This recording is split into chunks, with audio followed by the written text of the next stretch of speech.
మీరు మరీ అంత స్ట్రిక్ట్గా చేసి ఎక్కడ ఉద్యోగులు మీరు అందరూ ఎలా చేస్తున్నారు, ఎక్కడెక్కడ ఏం జరుగుతుందో నాకు అన్నీ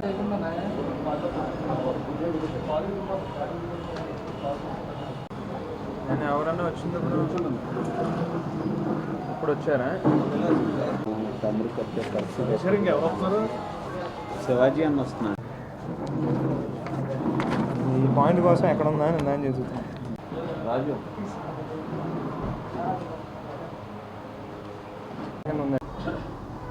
డబ్బా కొట్టుకుంటూ బాకాలు కొట్టుకునేటటువంటి నారా చంద్రబాబు నాయుడు గారు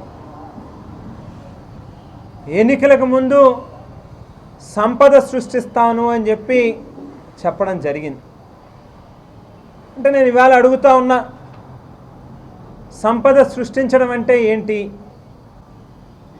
గవర్నమెంట్ ఆస్తుల్ని ప్రైవేటీకరణ చేయడమా సంపద సృష్టించడం అని అంటే? దయచేసి ఏ మేరకు మీకు చిత్తశుద్ధి ఉన్నా కూడా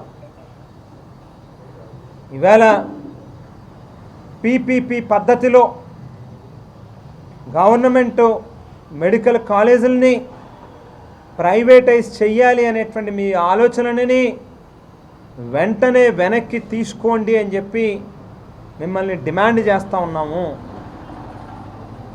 ఇవాళ విద్య కానీ వైద్యం కానీ ప్రజలకి ఉచితంగా అందించాల్సినటువంటి బాధ్యత ప్రభుత్వానిది. ఇప్పటికే పూర్తిగా వైద్య విద్యా వ్యవస్థల్ని పూర్తిగా నెగ్లెక్ట్ చేస్తూ ఉన్నటువంటి పరిస్థితి అనేక సందర్భాలలో అనేక చోట్ల కనిపిస్తూ ఉంది. ఇవాళ మీరు తీసుకునేటటువంటి ఈ నిర్ణయం 17 మెడికల్ కాలేజీలని కూడా ప్రైవేటైజ్ చేయాలి అనేటువంటి మీ ఆలోచన మీ పిచ్చికి పరాకాష్ఠగా కనిపిస్తుంది. పేదవాడి మీద మీకున్నటువంటి ఒక అక్కసు, కోపం, మీ ద్వేషం ఇవాళ మీరు తీసుకునేటటువంటి నిర్ణయానికి పరాకాష్ఠగా కనిపిస్తూ ఉంది అని చెప్పి సందర్భంగా తెలియజేస్తూ ఉన్నా. అమరావతి ప్రాజెక్టు చేస్తారు, ఒక రియల్ ఎస్టేట్ కంపెనీని నడిపేటటువంటి విధానంలో ఓ పక్కన ప్లాటింగ్లు మీరే చేస్తూ ఉంటారు, ఓ పక్కన అవసరం లేకపోయినప్పటికీ కూడా వేల ఎకరాల భూముల్ని సేకరించేటటువంటి ప్రయత్నం చేస్తారు. ఏదైతే ప్రైవేట్ కంపెనీలు రియల్ ఎస్టేట్ వ్యాపారస్తులు చేయాల్సినటువంటి పనులు గవర్నమెంట్ ఏమో మేం చేస్తాము అని చెప్పి ముందుకు వస్తుంది. గవర్నమెంటు బాధ్యతగా విద్యని వైద్యాన్ని నాణ్యతతో ఉచితంగా గ్లోబల్ స్టాండర్డ్స్లో పేదవాడికి అందించాల్సినటువంటి బాధ్యత ఉన్నప్పటికీ వాటిని వచ్చి ప్రైవేటైజ్ చేస్తామని చెప్పని అంటారు. అంటే ఇది ఎంతవరకు ధర్మము అని చెప్పి అడుగుతూ ఉన్నాం. పోనీ ఏదైతే చంద్రబాబు నాయుడు గారు కానీ ఇవాళ ఇదే పవన్ కళ్యాణ్ గారు కానీ కూటమి పార్టీలకు సంబంధించినటువంటి నాయకులు కానీ ఈ మెడికల్ కాలేజీల నిర్మాణం ప్రభుత్వానికి ఒక గుదిబండ కింద మారుతుంది అని చెప్పి అనేటువంటి మాటలు ఏదైతే మాట్లాడుతూ ఉన్నారో, వాస్తవానికి పేదవాడికి అందించేటటువంటి విద్యా వైద్యం అనేటువంటిది బాధ్యతగా భావించాలి కానీ గుదిబండ కింద భావించకూడదు. పోనీ అలాగే అనుకున్నప్పటికీ కూడా కొత్తగా చంద్రబాబు నాయుడు గారి ప్రభుత్వం ఏమీ కూడా ఎక్సర్సైజ్ చేయాల్సినటువంటి అవసరం, నిధులు కేటాయించాల్సినటువంటి అవసరం లేదు. మా ప్రభుత్వ హయాంలోనే ఈ 17 మెడికల్ కాలేజీలకి కూడా దాదాపుగా ప్రతి ప్రాంతంలోని కూడా మచిలీపట్నంలో 64 ఎకరాలు, మదనపల్లిలో 99 ఎకరాలు, ఏలూరులో 25 ఎకరాలు, రాజమండ్రిలో 33 ఎకరాలు, నంద్యాలలో 51 ఎకరాలు, పాడేరులో 35 ఎకరాలు, పాలకొల్లులో 60 ఎకరాలు, ఇట్లా దాదాపుగా ఈ 17 మెడికల్ కాలేజీలకి కూడా 835 ఎకరాలని భూసేకరణ కూడా చేపట్టడం జరిగింది. ఎక్కడెక్కడైతే ప్రభుత్వ భూములు ఉన్నాయో వాటిని కేటాయించాం. అమలాపురం, పాలకొల్లు లాంటి ప్రాంతాలలో భూములు లేని చోట ప్రభుత్వం ఆవేళే మా హయాంలోనే, మా ప్రభుత్వంలోనే, జగనన్న హయాంలోనే డబ్బులు ఖర్చు పెట్టి బిల్లులు కూడా క్లియర్ చేసి ఆవేళే భూమి కూడా సేకరణ చేయడం జరిగింది. అంతేకాకుండా 5 ప్రాంతాలలో విజయనగరం, రాజమండ్రి, ఏలూరు, నంద్యాల, అలాగే మచిలీపట్నం ఈ 5 ప్రాంతాలలోని పూర్తిగా నిర్మాణాన్ని కూడా పూర్తి చేసి 2023-24 సంవత్సరాల్లోనే ఆ అకాడమిక్ ఇయర్కే 750 సీట్లతో కాలేజీలని కూడా ప్రారంభించడం కూడా జరిగింది. ఒక్కొక్క చోట యావరేజ్గా 150 సీట్లు చొప్పున కాలేజీలు నడుస్తూ ఉన్నాయి. నిన్నగాక మొన్ననే 2 సంవత్సరాలు అకాడమిక్ ఇయర్ పూర్తయింది. 3వ ఏడాదిలో కూడా అడుగు పెట్టడం కూడా జరిగింది. మరి మరో పక్కన మిగతా కాలేజీలకు సంబంధించి కూడా ఏదైతే మా ప్రభుత్వంలోనే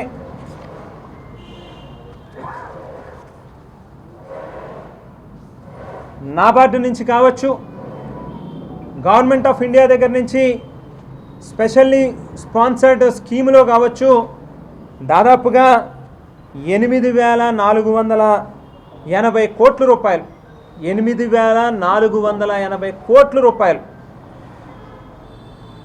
ఐ రిపీట్, 8,480 కోట్ల రూపాయలు అడ్మినిస్ట్రేటివ్ శాంక్షన్లు ఇచ్చి, టెండర్లు పిలిచి, వాటి పూర్తిగా అడ్మినిస్ట్రేటివ్ శాంక్షన్లతో పాటుగా మొత్తం అన్ని రకాల పనులని కూడా పూర్తి చేసి టెండర్లు పిలిచి కాంట్రాక్టర్లతో అగ్రిమెంట్లు చేసి శంకుస్థాపనలు చేసి వివిధ దశల్లో చూపిస్తా చూడండి ఒక్కసారి అందరూ.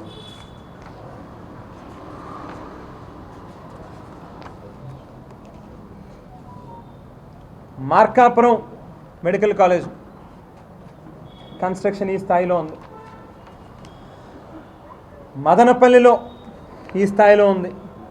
పిడుగురాళ్ళలో ఈ స్టేజ్లో ఉంది. అమలాపురంలో కన్స్ట్రక్షన్ ఈ స్టేజ్లో ఉంది.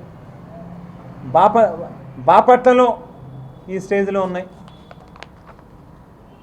నర్సీపట్నం, పార్వతీపురంలో ఈ స్టేజ్లో ఉన్నాయి. మరో పక్కన పెనుగొండలో ఈ స్టేజ్లో ఉన్నాయి. వివిధ స్థాయిల్లో గ్రౌండింగ్ చేసి కేవలం కాలేజ్ బిల్డింగులనే కాకుండా ల్యాబులు కావచ్చు, లేక హాస్పిటల్ కావచ్చు, హాస్టళ్ళు కావచ్చు, అన్నీ కూడా ఏవైతే ఎన్ఎంసి నేషనల్ మెడికల్ కౌన్సిల్ యొక్క నియమాలని, నిబంధనలని పాటిస్తూ, వాటికి అనుసరిస్తూ, వాటికి అవసరమైనటువంటి అన్ని సదుపాయాలను కూడా కల్పించేటటువంటి రీతిలో వేళ పనుల్ని ప్రారంభించి వివిధ దశల్లో ఉన్నాయి. వాటికి అవసరమైనటువంటి డబ్బుల్ని కూడా అన్నీ మా ప్రభుత్వ హయాంలోనే కేటాయింపులు చేసి నాబార్డు గవర్నమెంట్ ఆఫ్ ఇండియా దగ్గర నుంచి స్టేట్ గవర్నమెంట్ మీద ఏ రకమైనటువంటి భారం పడకుండా ఆవేళే శాంక్షన్లు ఇవ్వడం జరిగింది.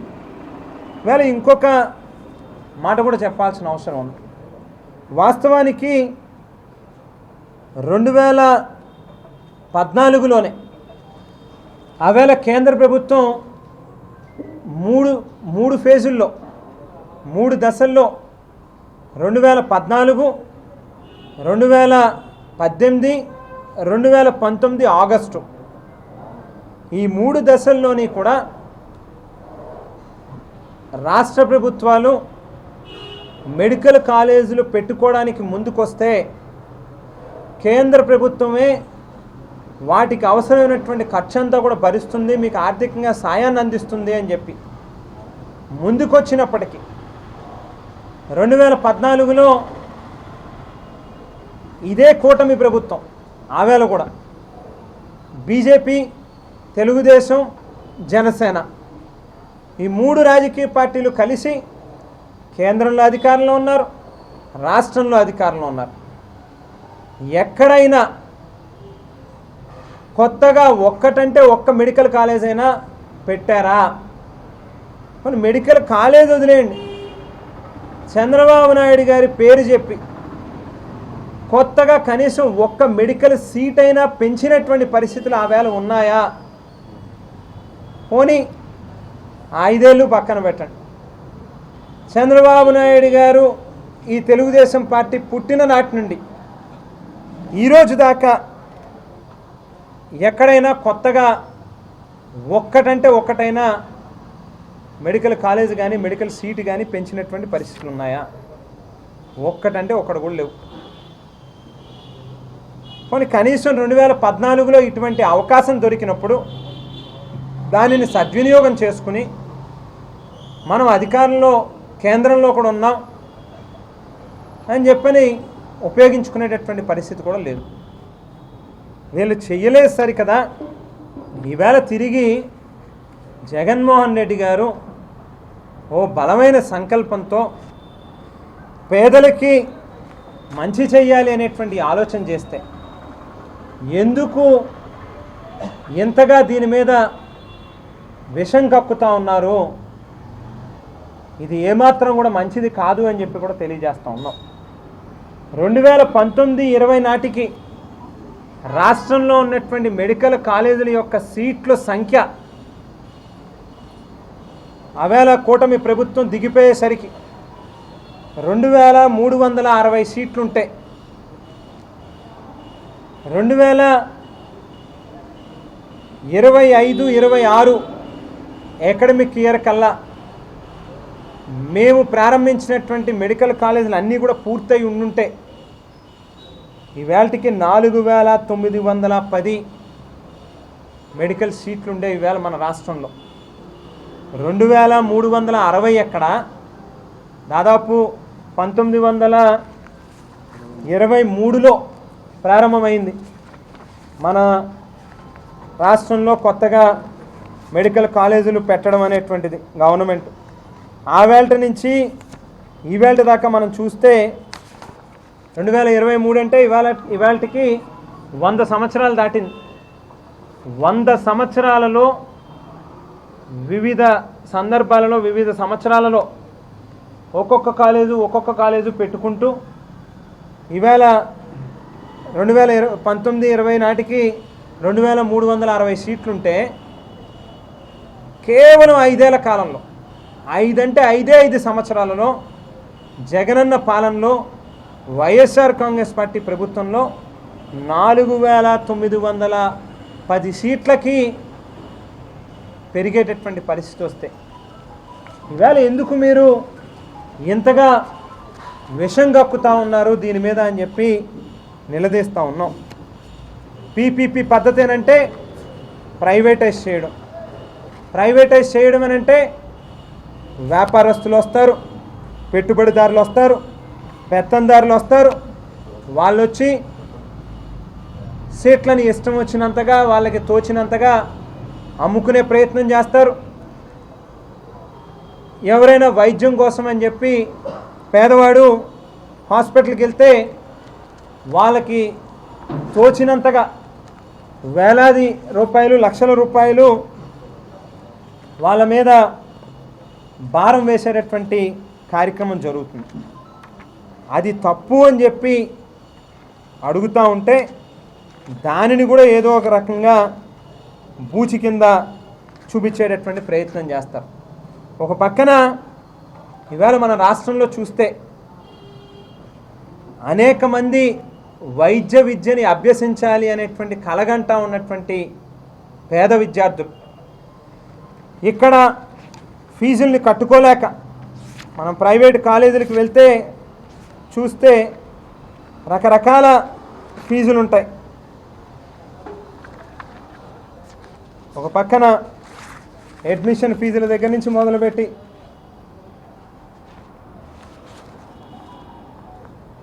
యూనిఫామ్ ఫీజు అంటారు, హాస్టల్ ఫీజు అంటారు, రకరకాల ఫీజుల ద్వారా కోట్ల రూపాయలు ఒక పక్కన ఖర్చు అవుతూ ఉంటాయి. ఈవేళ అటువంటి పరిస్థితి ఉండకూడదు అని చెప్పి ఆ ఖర్చుల్ని భరాయించలేక, సీట్లు లేక జార్జియా, ఉక్రెయిను, ఫిలిప్పైన్సు, రష్యా లాంటి పూర్వపు సోవియట్ యూనియన్ దేశాలకు వెళ్ళి చదువుకుంటూ ఉంటే పేద విద్యార్థులు మన దగ్గర ఫీజులు తట్టుకోలేక, సీట్లు లేక, ఈవేళ మీరు ఏమీ కూడా చేయాల్సినటువంటి అవసరం లేకుండా కేవలం మేము ప్రారంభించినటువంటి నిర్మాణాన్ని పూర్తి చేస్తే సరిపోయేటటువంటి పరిస్థితి ఉన్నప్పటికీ కూడా వాటిని పూర్తి చేయకుండా ఈవేళ వాటిని ప్రైవేటైజ్ చేయాలి, తిరిగి కేంద్ర ప్రభుత్వానికేమో లేఖలు రాస్తారు, మాకు అవసరం లేదు, కొత్తగా మెడికల్ సీట్లు అవసరం లేదు, మా దగ్గర సౌకర్యాలు లేవు అని చెప్పి. ఇవాళ ఒక్కసారి పులివెందుల మెడికల్ కాలేజీనే చూడండి, ఒక్కసారి ఏ స్థాయిలో ఒక ఇంటర్నేషనల్ స్టాండర్డ్స్లో, మామూలు ప్రైవేట్ వాళ్ళు కూడా ఈ స్థాయిలో కట్టరు. ఈ పులివెందుల మెడికల్ కాలేజు మొత్తం పూర్తయిపోయి ఉంటే కూడా 50 సీట్లు శాంక్షన్ చేస్తే ఎన్ఎంసీఏ అక్కడ అన్ని పర్మిషన్లు వచ్చేసినాయి, చేస్తే కూడా మాకు అవసరం లేదు అని చెప్పి ఈవేళ ఈ ప్రభుత్వం లేఖ రాసి స్వయంగా చంద్రబాబు నాయుడు గారు ప్రభుత్వం లేఖ రాస్తుంది, మాకు అవసరం లేదు ఈ సీట్లు అని చెప్పి. ఇటువంటి దౌర్భాగ్యమైనటువంటి పరిస్థితి, ఇటువంటి దుర్మార్గమైనటువంటి పరిస్థితి బహుశా ఇతర ఏ ముఖ్యమంత్రి, ఏ ప్రభుత్వం కూడా చేయదు. మరో పక్కన సేఫ్ క్లోజర్ చేయండి అని చెప్పి కూడా, ఎక్కడ పనులు అక్కడ ఆపేయండి అని చెప్పని కూడా జీవోల్ని ఇచ్చేటటువంటి పరిస్థితి. వీటిని గట్టిగా వ్యతిరేకిస్తూ వేళ ఒకటే చెప్తా ఉన్నాం, ఏదైతే శ్రీలంకలో కానీ లేక హాంకాంగ్లో కానీ బంగ్లాదేశ్లో కానీ నేపాల్లో కానీ పరిస్థితులు ఉత్పన్నమైనయో, ప్రభుత్వం మీద ప్రజలు తిరుగుబాటు మొదలుపెట్టి ప్రధానమంత్రులు ఇళ్లను సైతం విడిచిపెట్టకుండా దాడులు చేసి ఊరు విడిచి వెళ్ళిపోయేటటువంటి పరిస్థితులు తీసుకొచ్చుకుంటా ఉన్నారో, ఈవేళ ఈ రాష్ట్రంలో కూడా చంద్రబాబు నాయుడికి, లోకేష్కి, పవన్ కళ్యాణ్కి ముగ్గురికి కూడా మీ ఆలోచన తీరు మార్చుకునేటువంటి పక్షంలో మీకు కూడా అదే పరిస్థితి వస్తుంది అనేటువంటిది మాత్రం ఖచ్చితంగా గుర్తుపెట్టుకోండి అని చెప్పి హెచ్చరిస్తూ ఉన్నాం. వాలంటీర్లకి 5,000 ఉన్న జీతం 10,000 చేస్తాము అని చెప్పారు. వాళ్ళ నెత్తి మీద శతకోపం పెట్టారు, వాలంటీర్ వ్యవస్థనే మొత్తం తుడిచేశారు. నిరుద్యోగ భృతి 3,000 రూపాయలు ఇస్తాము అని చెప్పారు ఒక్కొక్కరికి. ఈనాడు లాంటి దినపత్రికల్లోనే స్వయంగా 1 కోటి మంది నిరుద్యోగులు ఉన్నారు ఈ రాష్ట్రంలో అని చెప్పని రాశారు. 1 కోటి ఇంటూ నెలకి 3,000 రూపాయలు చొప్పున గడిచినటువంటి 14-15 నెలల, ఈ 16 నెలల మీ పాలనలో 1,00,000 కోట్ల రూపాయలు నిరుద్యోగులకు ఇవ్వాల్సినటువంటి బకాయి మీ ప్రభుత్వం పడింది. ఇట్లా చెప్పుకుంటూ వెళ్తే 1-2 కాదు. బెవరేజ్ కార్పొరేషన్లో ఉద్యోగాలు పీకేశారు, మరో పక్కన ఏపీ ఎండీసీలో ఉద్యోగాలు పీకేశారు, రేషన్ వెహికల్ని ఎత్తేసి 15,000 మందిని రోడ్డుకి ఇచ్చారు. ప్రైవేట్ సంస్థలు వచ్చి ఇక్కడ ఇండస్ట్రీలు పెట్టాలి అని అంటే లా అండ్ ఆర్డర్ పరిస్థితిని చూసి భయపడి వెనక్కి వెళ్ళిపోయేటటువంటి పరిస్థితి. ఈవేళ మరొక నిర్ణయం మీరు తీసుకుని, మరొక దుర్మార్గమైనటువంటి ఆలోచన చేసి ఈ ప్రభుత్వం మెడికల్ కాలేజీని ప్రైవేటైజ్ చెయ్యాలి అనేటువంటి మీ దుర్మార్గమైనటువంటి ఆలోచన, మీ పరాకాష్ట, మీ పిచ్చికి ప్రజలు మీ మీద ఉన్నటువంటి వ్యతిరేకత తారాస్థాయికి వెళ్ళిపోతూ ఉంది అనేటువంటి విషయాన్ని గుర్తుపెట్టుకోండి. ఏదైతే కూటమి నాయకులు గ్రామాలలో ఉంటారో వాళ్ళని గ్రామాలని విడిచిపెట్టి ఊర్లు విడిచిపెట్టి బయటికి పంపించేటటువంటి రోజులు వస్తాయి. అక్కడి నుంచి మొదలుపెట్టి మీ ఎమ్మెల్యేలు కానీ మీ మంత్రులు కానీ చంద్రబాబు నాయుడు కానీ పవన్ కళ్యాణ్ గారు కానీ లోకేష్ గారు కానీ ముగ్గురు కూడా ఈ రాష్ట్రం వైపు కన్నెత్తి చూడాలంటే కూడా మీ వెన్నులో వణుకు పుట్టేటటువంటి పరిస్థితి రాష్ట్రంలో ఉన్నటువంటి ప్రజలు మరీ ముఖ్యంగా యువత తీసుకొచ్చేటటువంటి రోజులు మీరే తెచ్చుకుంటా ఉన్నారు. దయచేసి ఇప్పుడైనా కళ్ళు తెరవండి. కాస్త మానవత్వంతో వ్యాపార దృక్పథంతో కాకుండా పెత్తందారుల వైపు కాకుండా పేదవాడి వైపు ఆలోచన చేసి విద్య వైద్యం అనేటువంటిది ప్రభుత్వం తాలూకా బాధ్యతగా భావించి మీరు తీసుకుంటా ఉన్నటువంటి నిర్ణయాన్ని తక్షణమే వెనక్కి తీసుకోండి. వేళ డిమాండ్ చేస్తూ ఉన్నాం. రేపు 19వ తేదీ నాడు రాష్ట్రంలో ఉన్నటువంటి వైఎస్ఆర్ కాంగ్రెస్ పార్టీ అధికారంలో హయాంలో ఉన్న ప్రారంభించినటువంటి 17 మెడికల్ కాలేజీల యొక్క ఆవరణలో వైఎస్ఆర్ కాంగ్రెస్ పార్టీ విద్యార్థి యువజన విభాగాలు సంయుక్తంగా చలో గవర్నమెంట్ మెడికల్ కాలేజ్ అనేటువంటి కార్యక్రమాన్ని చేపట్టబోతా ఉన్నాం. మీరు అసెంబ్లీ ప్రారంభించి ఆ అసెంబ్లీలో మీరు చర్చించుకుంటారో మీరు మీ నిర్ణయాన్ని వెనక్కి తీసుకుంటారో మీ జీవోలను రద్దు చేస్తారో లేక మీరు రాష్ట్రాన్ని విడిచిపెట్టి వెళ్ళిపోయేటటువంటి పరిస్థితులు తెచ్చుకుంటారో మీరే ఆలోచించుకోండి అని చెప్పి ఈవేళ ఈ ప్రభుత్వానికి గట్టిగా హెచ్చరిస్తూ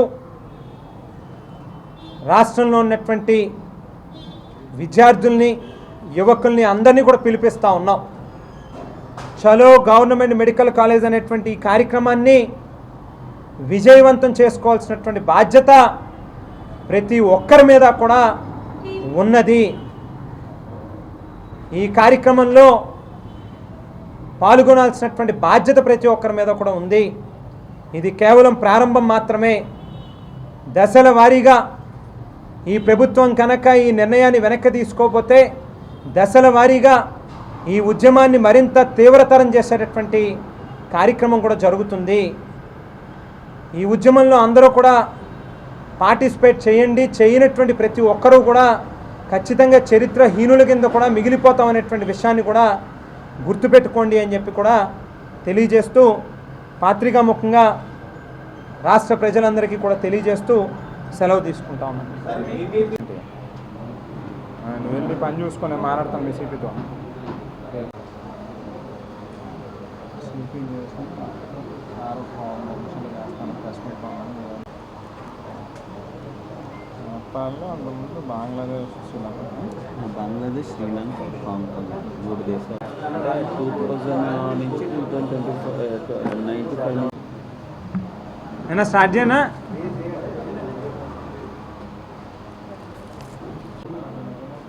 చెప్పండి. ఏం సెక్రటరీ గారు